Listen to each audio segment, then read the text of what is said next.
અને હવે સમાચાર સુરતથી જ એમ્બ્યુલન્સમાં ધંધામાં રોકાણ નામે વધુ એક તબીબ સાથે થઈ છે છેતરપિંડી। ઇકોસેલ પોલીસે છેતરપિંડી આચરનાર 2 આરોપી પકડી પાડ્યા છે। તબીબ હેમંત પરમાર અને હાર્દિક પટવાની પોલીસે કરી ધરપકડ। સુરતના તબીબને ખોટો સર્વિસ ઓર્ડર અને ઈમેલ બતાવી કરાવ્યું હતું ઇન્વેસ્ટમેન્ટ।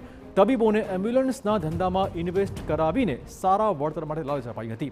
અગાઉ 5.81 કરોડની છેતરપિંડીના કેસમાં આરોપીનું થઈ ચૂકી છે ધરપકડ। અગાઉ બંને તબીબોની ઇકોસેલ દ્વારા કરાઈ હતી ધરપકડ। વધુ એક તબીબ સાથે છેતરપિંડીના ગુનામાં ફરી ધરપકડ દર્શાવાઈ છે।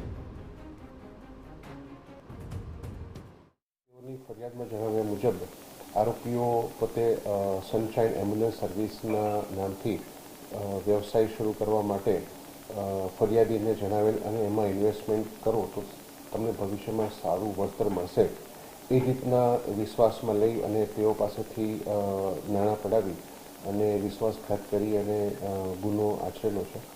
એમાં આરોપી તરીકે હેમંત પરમાર અને હાર્દિક પટવા આ ગુનામાં પણ સામેલ છે।